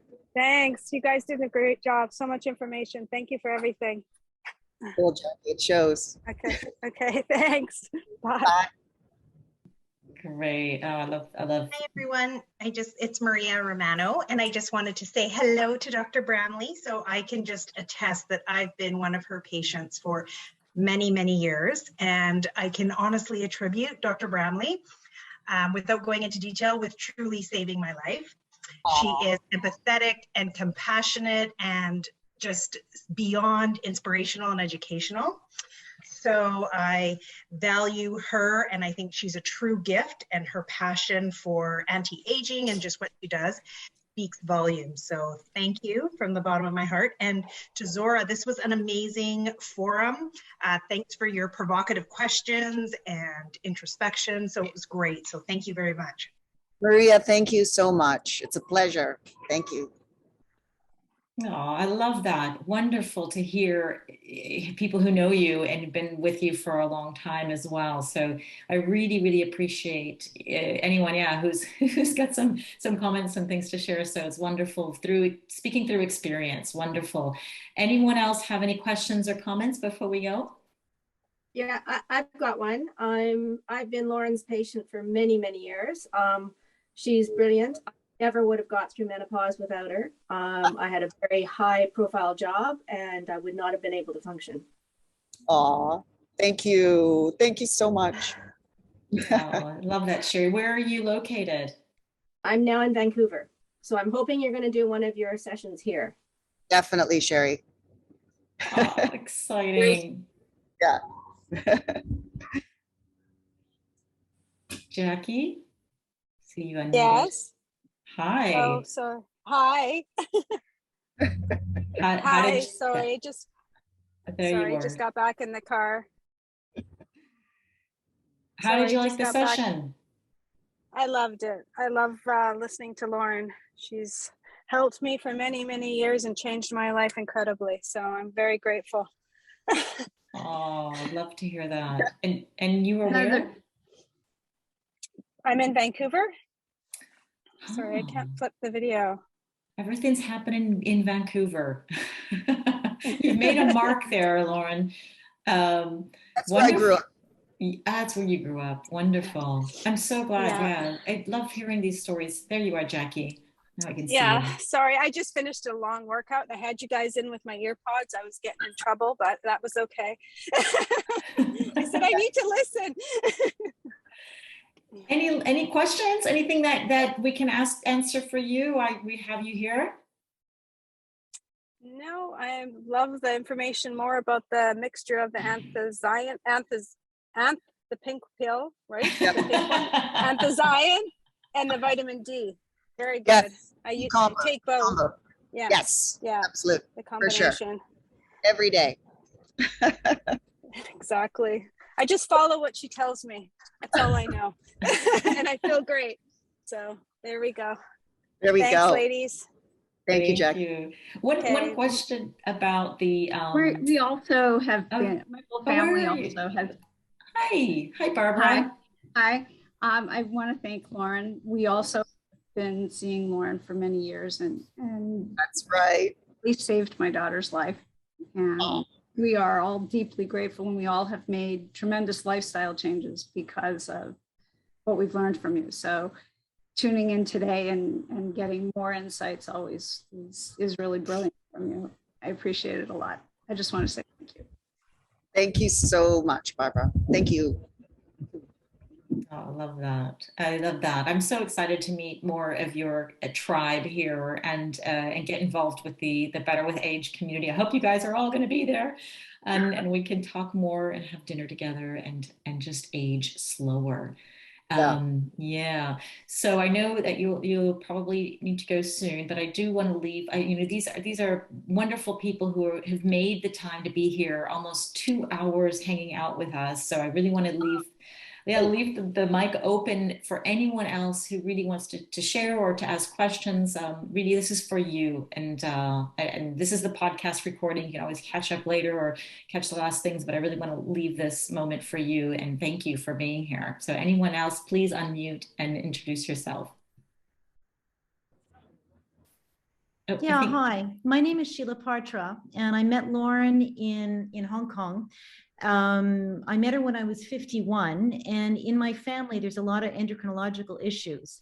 And Lauren really, with her deep understanding and compassion and guidance, turned around the endocrinological issues. I'm 58, living a very full, happy, healthy, and very active life. And not only that, she was also the one who really supported and pushed me in the professional direction that I'm in now, where we're, you know what I'm talking about, Laura. And I don't want to make this a publicity about me, but I just wanted to say a public thank you so much, because it's because of you that I'm moving in the direction where I'm going. That's so great. Yeah. Thank you. Great. Thank you. Thank you. Oh, gosh. And I think there was Gail. Did you want to say something? But I think you needed to unmute. I saw you speaking. Unmute. There you are. Yes. I've been going to a bioidentical hormone specialist in California since 2009. So Good. I understand a lot of what you're speaking of, but there's a lot of new things too. I'm in conflict with a doctor in Whistler. Mm. And it's all over thyroid medication. Oh no. Oh yes. So yeah. I think I'm going to be having to sign up to your club. I love that. Straighten out. Yes. Yeah. Yeah. It's a problem, isn't it? Yeah. Yeah. I think it's so to sort of always be able to access different opinions and different inputs and people's different experience as well. Like, so yeah, I think it's very worthwhile to always leave all your options open. That's right. Mm-hmm. Yeah. Especially with COVID and not being able to get down to the US. So there you go. That's the thing. None of us expected. I mean, I even ran out of my stuff while I was in Whistler. I thought, oh, is this how people feel? This is terrible. Thank you very much. Your program was excellent. Thank you very much. Thank you. Wonderful. It would be great to actually, if you could include in your program, how do people approach their own traditional doctors who they're seeing, face to face, and what kind of questions we can ask them, or how do we present them information? Because it can be challenging. I think I told you before, my traditional doctor says no woman needs to be on testosterone, and my head just hit the floor, and I was just like, I don't know how to even, how do you, I don't know, want to convince her? Do I just leave? Do I, how do you challenge somebody like that without offending them or telling them what you really, really want? And yeah, I am going to cover that because it is a big issue and it's a big barrier too. It's a big obstacle for some people. And I do involve people's doctors. I leave that open to the patient, whether they want me to explain the treatment. And so I will do that so that they're informed. but I do think that we should all be integrated. That's the idea. It's called integrative medicine. So to just say hands down to a patient, don't do that, without the evidence to support it, or contrary to some of the evidence to support it, I think we're not really doing a service as doctors. I think we should be integrated. It is available to prescribe. It is available to prescribe to women. There's plenty of research, and maybe that's where the doctor just doesn't have the experience in doing it. And it's just a matter of having that experience, and then you become one of that doctor's experience. And I've had that happen many times, is that after another doctor will see some of this, some of the results and the benefits and the improvements, and with testosterone, it would be definitely mood and sleep, metabolism, osteopenia, osteoporosis, all of that cognitive function. And when the doctor actually can see that with their own eyes, then they become more on side with it too. So I've had that happen. I've had doctors call me and ask, wow, tell me more. So you're part of the learning process when you go in there. But yeah, sometimes it can be a bit of a put off. So I am going to address that when I'm presenting. Wonderful. Thank you so much for organizing that. So anybody last minute questions? I know I keep saying this, but it's your last chance too to unmute if you like, or go ahead and we'd love to hear from you. Just with regards to the Nutrix astaxanthin, the 12 milligrams that Dr. Bramley had recommended, do you know if they have a website that we can order directly from them, or is it like NEUTRIX, just to inquire if they take overseas orders? NUTREX. That's the one. It's harder to find. I've seen it on Amazon, so you can find it there. There's also other companies. One of my favorite companies is Quicksilver Scientific. They make some amazing formulations. They use astaxanthin. They use a plant-sourced astaxanthin in some of their products, and I think the results with that are amazing. You can come here, Maria, to Hawaii and get it. Pretty close to that. Thank you. I'll bring you some. Oh, you know where else I saw it? I saw it at a Costco once. I always love looking at the Costco vitamin section, the times I have to go in there, because if you want to find folic acid, that's one place where you see a lot of it. But they did have astaxanthin, Nutrix Hawaii there. So really amazing, yeah. What you can find in Costco. We don't. That's one. I hear so much about it here in Europe. We don't have that, but at least not where I am. So yeah, we keep missing out. But someone here says that you can get astaxanthin on iHerb in Canada. And Elke says, thank you so much. I can't unmute for some reason. Elke, so nice to see you, and thank you very much. Oh, great. All righty, guys. Well, I have to let you go because I know you're in a beautiful place right now with your son. So take advantage. If anyone wants to reach out to you, they can find you obviously at thebetterwithageclub.com or drlaurenbramley.com. That's DRLAUREN Bramley, BRAMLEY.com. And I'll put your email and all your contact information in the show notes. Is there anywhere else that people can or should get in touch with you? That's my existing website is drlaurenbramley.com. So it's really easy to reach me there, or you could welcome to give my email address as well. Okay, wonderful. We'll do that. Any last minute things you want to share that we should know about before we go, or something I've missed? Nice opportunity is just to say that I think whatever your interest is that the main thing is that I want to make this available and obtainable to everyone. Really, there's so many things that you can do. You don't have to sort of think of it as I have to all of a sudden embark on this huge program. It really doesn't have to be like that. A lot of the most effective things are actually the most simple to do. And that's what I want to be able to help people with on a larger scale. So if you have, even the slightest of interest, it's certainly worth embarking on. I love it. Thank you. I'm going to join. I want to be better with age. So join me on thebetterwithageclub.com and ask me or ask Lauren any questions. And if you want to join me, you can also get 10% off using my name, Zora.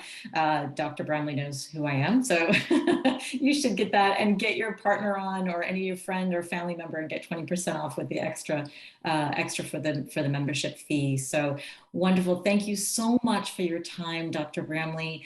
Thank you so much, everyone here who's stuck it out for 2 hours and I asked your questions, and thank you for sharing your comments. Really appreciate it. And hopefully I will see you soon. Thank you so much. Thank you, Zora, for the opportunity. It was really, really special to be here, to be able to talk like this. Thank you.